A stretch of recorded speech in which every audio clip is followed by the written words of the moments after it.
So as I said in the invitation,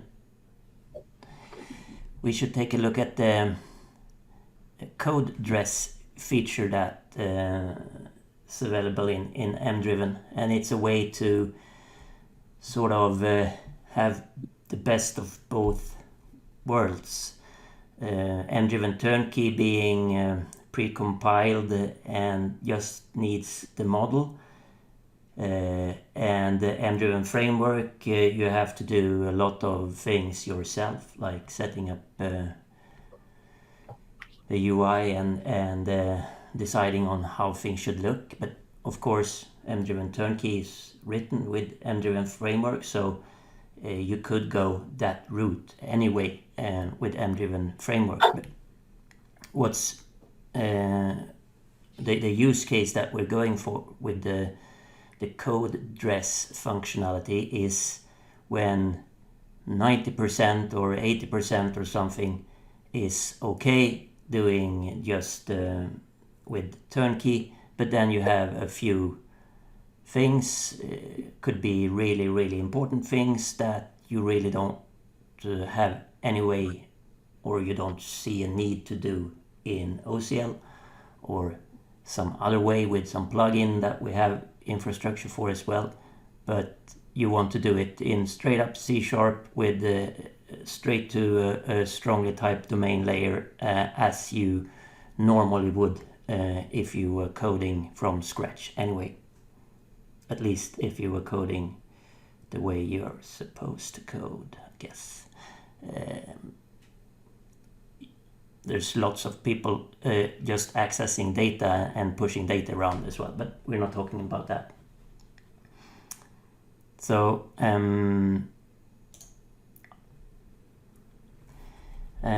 how do I show this then? Well, we can start just a new MDriven project, and there are MDriven templates in Visual Studio. So what I've done first, maybe I should show that so there's no confusion.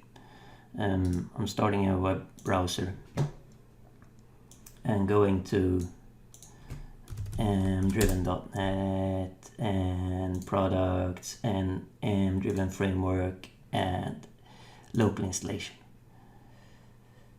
So what I get is a setup file that installs the MDriven framework on your computer and as a plugin in Visual Studio.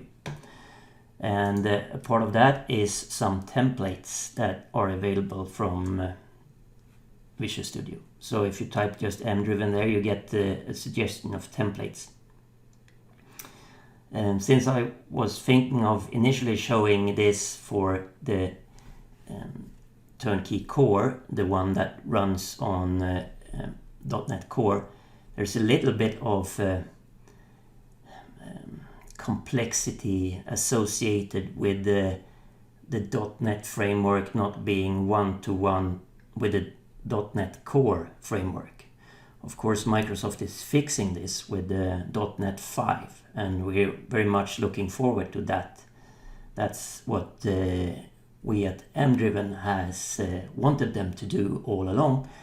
But finally they listened to us. At least that's the way I want to see it.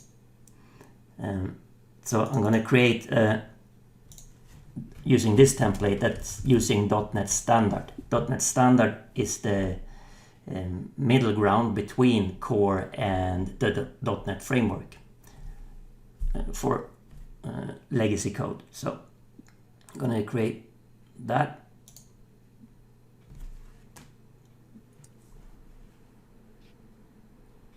And you get a little template and you have dependencies made up of a NuGet package to MDriven core.NET Standard, and that contains the most common needed things. And you have a little model where that you could run with the prototyper straight away. So nothing new here, just that we are in Visual Studio. Normally when we show things here we are in MDriven Designer, but they are equivalent. What we can do now in Visual Studio is to let's add in a few new things to separate this from the examples that I did before. I'm just going to add an association to class 3. If I have something like this and I just go to Autoforms to create Autoforms, just to avoid any hassle with discussion UI when we want to discuss other things, we if we press play here and if we try to run it, this one is just an assembly, so it won't have anything to show. But what we can do is to use this within the prototyper, and the prototyper of course has the Turnkey prototyper, and I can check that I have the latest, which I do. So I just execute this one and it starts up the web browser, and this one waits for that to respond, and I have the things from my model, and I can create objects of this class number 3. So nothing new here, but with CodeDress I could add a method to any of my classes like this, like at least I thought that the fast keys are sometimes stuck. So if I have a method like that, if I'm in MDriven Designer, I would definitely need to enter some OCL or EL code to do something in the body here. But since I'm in Visual Studio, I can update the code, and what that does is it creates all the stubs for the classes in the model, and this class 3 should then have a method. So how come it doesn't? If I hold down Control here and I press this one, it updates everything. So that's sort of a bummer. Let's do it like this instead. See if that works better. New project, and doing not a .NET Core but another project that's more like a standard project. See if that is the issue. Adding a method here, generating code.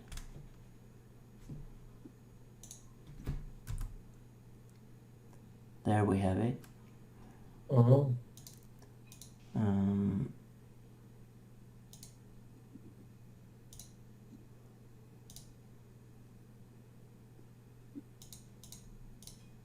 Okay. The thing that I thought was odd was that the echo.cs file was alongside the main file, not below it.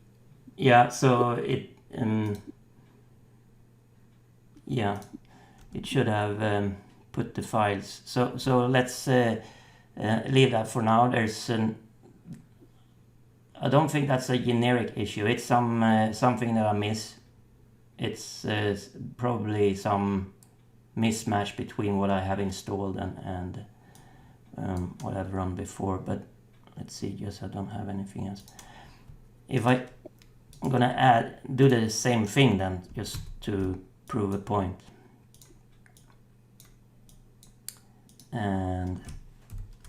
adding a method to this one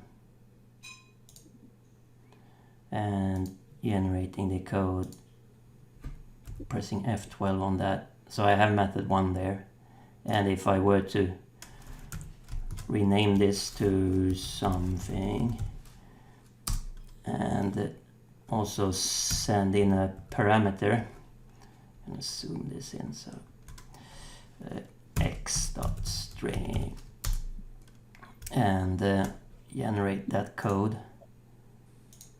This one would be updated like that. So that's the way I want to have it, of course. So this method, of course, will reside in this assembly, and if I were to do things like this dot attribute 1, assign the x value, what I mean is to assign the value I send in here to this. That's a real simple function, but it will prove my point. Let's add some text behind also. Added by code. So now the trick is to get this one to actually execute when we're running on the server, just uploading the model, and that's the like $1 million trick. So first let's update the UI for this, just the auto forms, and let's add a class action to actually call this method of ours.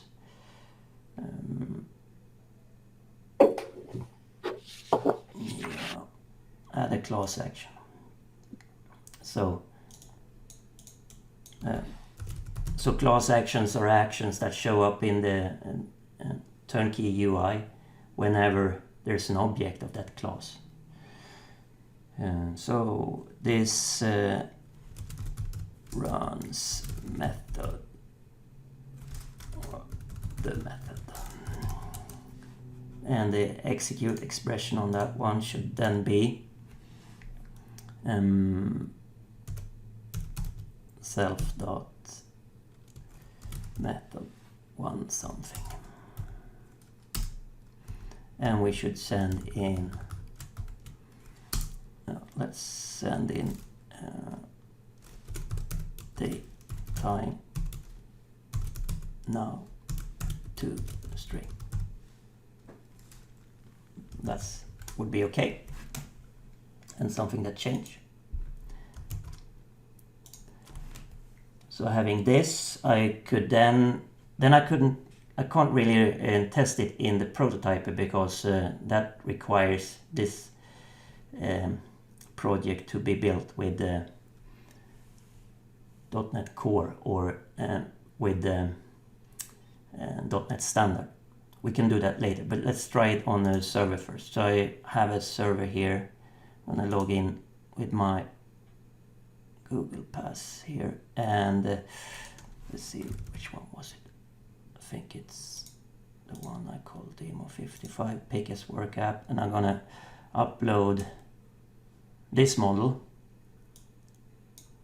And what actually happens here when I upload the model is it also uploads the content in the assets TK.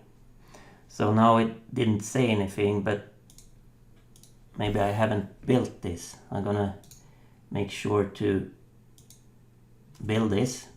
So there's an assembly there, and upload the model. I don't remember if we actually going on. That froze me. The first thing was that it didn't work for the Turnkey core, and then it didn't work for framework either. So I'm a bit at a loss as of why. Actually, it makes me want to go back to the initial approach to run the core, because there must be, if two very unlikely things happen in a row, they are probably connected.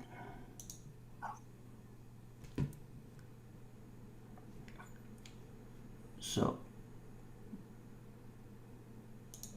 create a new project and MDriven for .NET Standard.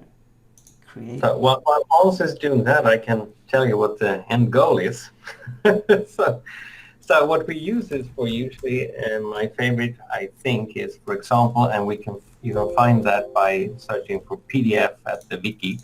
You find a code snippet that you put in CodeDress, and it processes a PDF with ASPOs. So you go from an ODT, for example. I mean, you can use Word to create an ODT document, and that ODT document has their built-in support for merging that with data, and then you take that stream and you put it through a PDF converter, and it's all .NET and runs within the service base, and it outputs a PDF to a stream to, I mean, a blob in a class saved to the database, and I would save it to the database, and then you have another process that might send it to the customer, or you have a download link.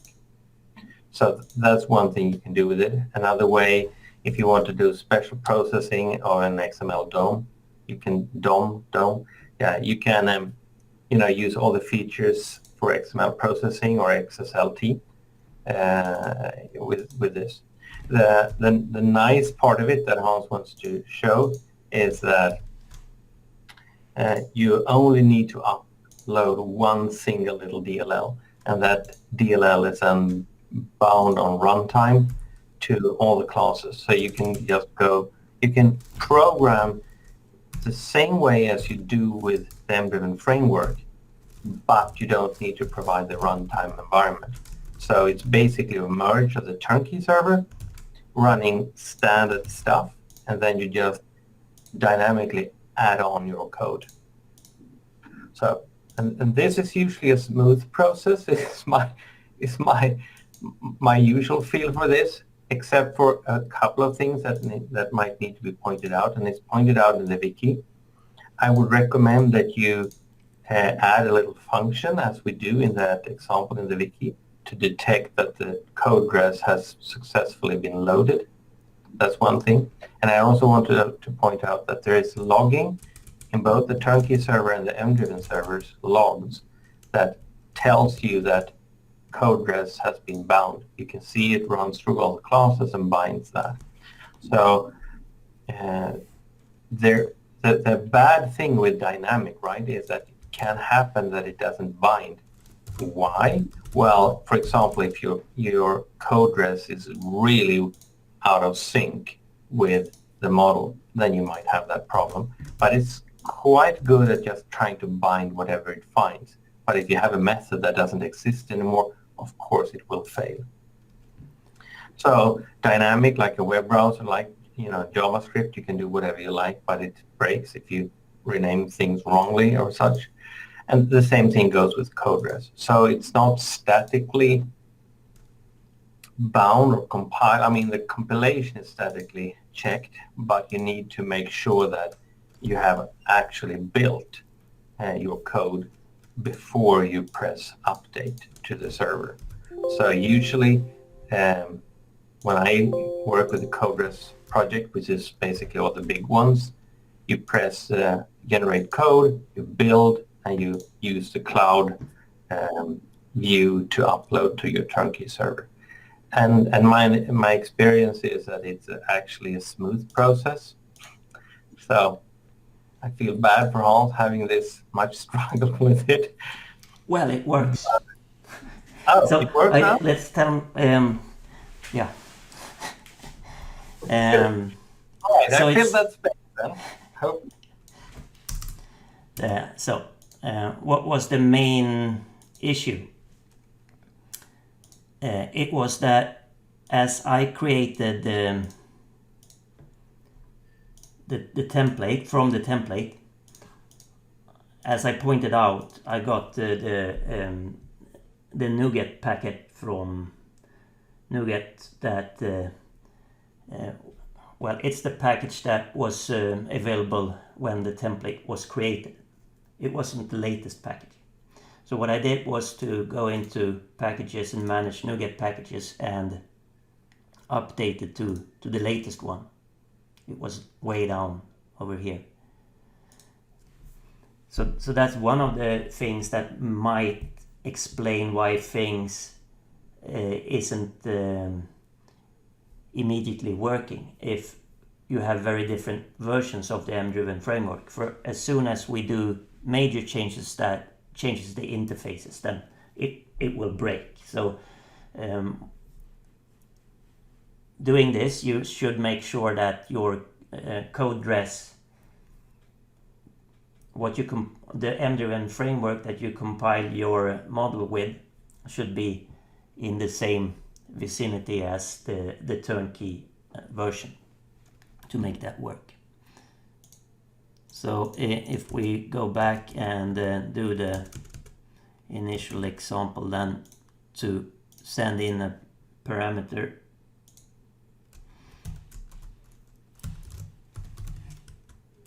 and update that code and go to that code, and we have the parameter, and we add that one like that, and if we save here we will get a red dot because now the class action that we added is not valid anymore. It's not sending in a parameter, and it should. So date time now to string, and building that,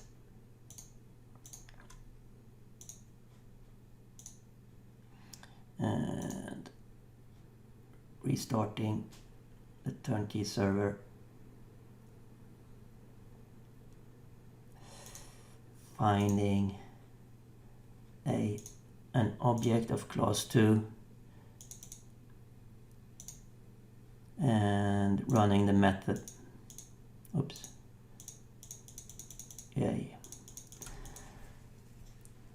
And of course, since this is just proof of concept that we can access the code from the objects, we can do pretty much anything. Of course, you won't believe me that we can do anything now that so much has failed, but in principle it should be okay to do anything. So if we were to add additional assemblies and pull them in and use those, that should also be okay. And we can do things like other things in code that we usually do in OCL, and we still recommend you to use OCL as much as possible. And why is that? Well, it's because OCL is like the documentation of the system, and as soon as you go off and do a lot of things in code, you're back in the traditional problems of coding, that you have the idea in one place and the implementation in another place, and they sort of go off in different directions. So, but as you can, we should just as well show it if you add another attribute here and make that derived, and you omit to send in a derivation OCL, and then you press generate code.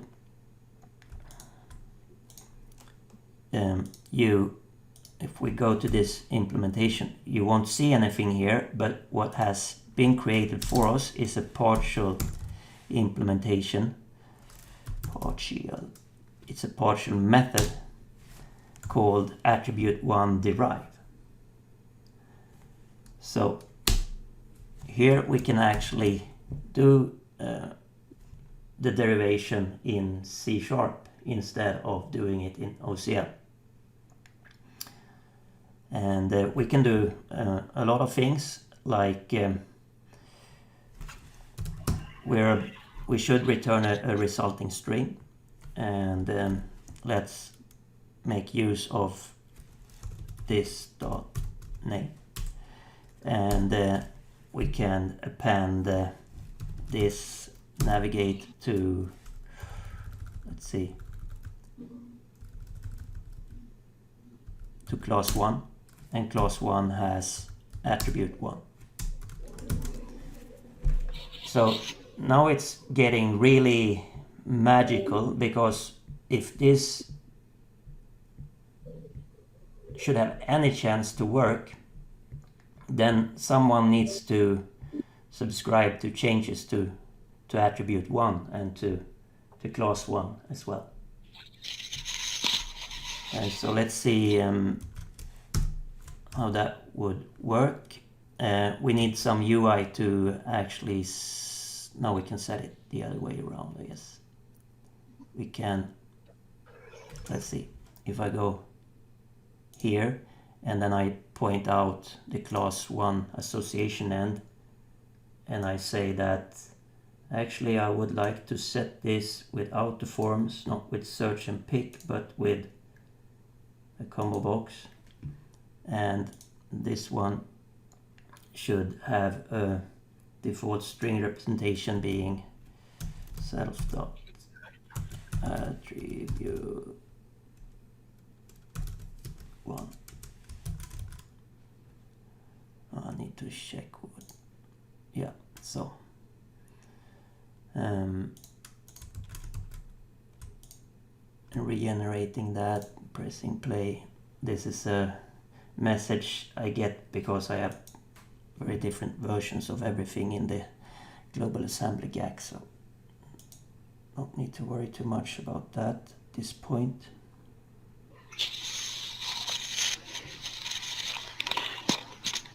So if I have a class 2,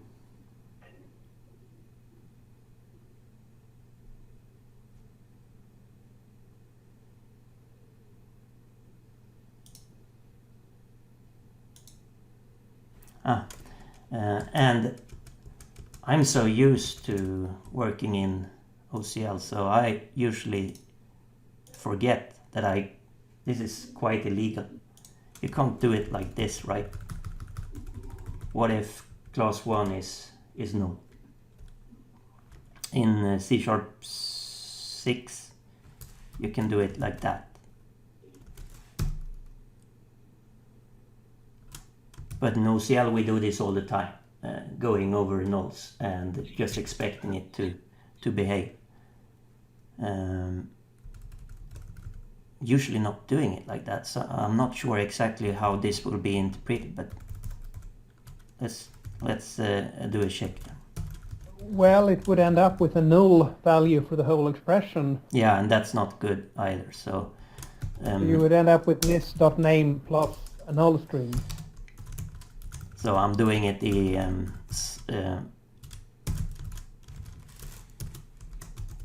a non-optimal way, like this, building everything and restarting the web server for it to copy my new code.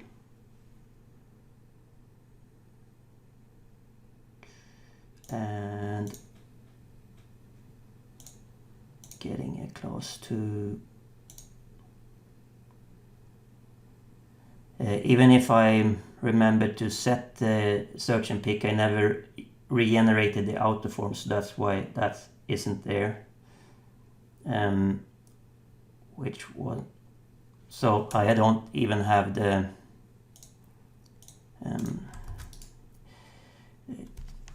generated or the derived attribute that I added, so I need to go here and recreate the autoforms. Saving the model should be enough for this to pick up there's new things.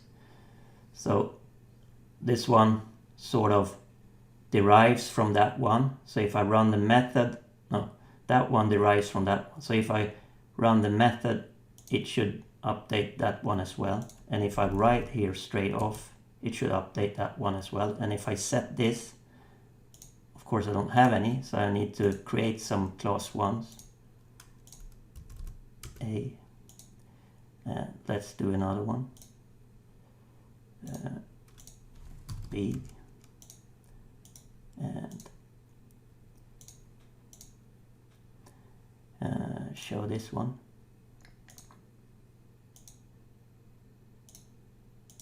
So can anyone tell me how the hell this is actually happening? I need to pinch my arm every time I see it, because what we do with the generated code in MDriven framework, and which is quite unique, is that since this attribute is derived,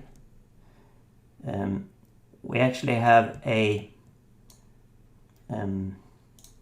harness around it. As it's being derived, we track each access to model entities within here. So even if you go, whatever you do, you remember in the early days of Eco Framework, you had to first derive, then you had to explain what you used with OCL, and you had to write the expression sort of 2 times. This is what we do, and this is how we did it, to remember to put the subscription. But with the modern MDriven, we have what we call Autosubscription. And this actually looks at everything that is part of the model and place subscription on things. And what happens with a subscription is that if something changed, it's just invalidated. And nothing else happens. So things can change very rapidly. Let's say a thing changed 1 million times within 5 seconds. We wouldn't want to run this code 1 million times. It depends when someone actually looks at it. So the first time after it has been invalidated, someone looks at this code, or someone looks at attribute 1, it remembers that this is invalidated, and then it will need to get that fixed by executing this code once. So it's very, very efficient, and this since this is very efficient, the things that you want to do all the time, it's actually very effective for you to use derivation in your model, because that can actually reduce the work. That's sort of counterproductive. You might think that adding this type of complexity with something derived would increase the complexity for the application when it runs, but it's the other way around. That's especially true if you have very complex derivations going over multiple links. And if your data isn't changing all that much, which most data isn't, then the derivation doesn't need to rethink all the time. But if you were to navigate over something for showing it, then you might need to rethink complex expressions a lot more often. So it was sort of a failed attempt at showing how easy this is, but I hope you can see it was really easy in the end. And I will need to figure out what failed on the server as well. I have a question. Yes. If you do a CodeDress method, is it it has side effects? Can there still be a query? Yes, can still be a so query. You override all that mechanism? Yes. So yeah, no, it's pretty. It's a pretty neat way to marry all the complexity of the MDriven framework with all the simplicity of MDriven Turnkey to get access to actually doing the important stuff with C# if you really want, or the complex stuff with C# if you really want. And that sort of removes all possible future hurdles that you might think there should be in a strictly controlled environment like MDriven Turnkey, because now you have a plug point on sort of every level. This is on the rudimentary code implementation for model classes, and then you have the other overrides as UI controls and UI overrides. So on every level in the architecture of delivering information to end user, there's a way to do it with traditional methodology, sort of. I see that I've used up all the time doing things wrong, but hope that you could appreciate that it worked in the end. And it will probably be faster for you. Yeah. And I also can point out that, of course, you can put this in a server-side job or in a sync job, as we also call them. And I use that with success for example, thumbnail processing. If someone uploads stuff that needs to be compressed, thumbnailed, or otherwise run, you can just put it in server-side jobs and trigger it from a state machine that shrinks stuff down. So another use. So there are a lot of specialities that we solve, you could say, with CodeDress, because you can add minimal code. You cut and paste something from the internet in C#, put it into a server-side job, and then you have that available in your system. And I would like to stress also that don't put too much in C#. I mean, in creating a lot of things, try to chop it up and do one thing at a time, because it's just smoother usually for the user interface to not do that much at once. Yeah. And often when you try to do a lot of things at once, it's that you have a lot of data in memory that you need to consume and convert, and this is your only shot in getting things done. But with MDriven, it's really easy to be expressive in your model and add new information classes to represent that data. And if that is easy, then it's much easier to split up complex algorithms to do them part by part. And that is what in the end scales, because no matter how fast your framework is or your mainframe is, you can always find a problem it won't manage.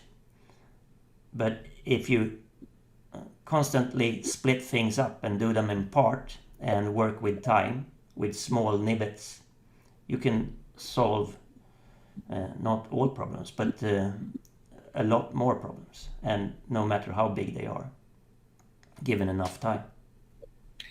Yeah, and especially with the async ticket and the new features for direct communication unchanged that we looked on, it's really a fast thing to shoot stuff off to the MDriven server, and then you can have many MDriven servers that take this job and does something with it.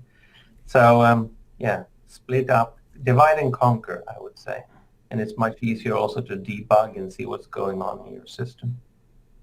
And we haven't talked about debugging this CodeDress. That could be, of course, you can run the Turnkey stack locally and then step it with Visual Studio to step your code. So that's not a big issue either. But of course, debugging on the server is always a hassle.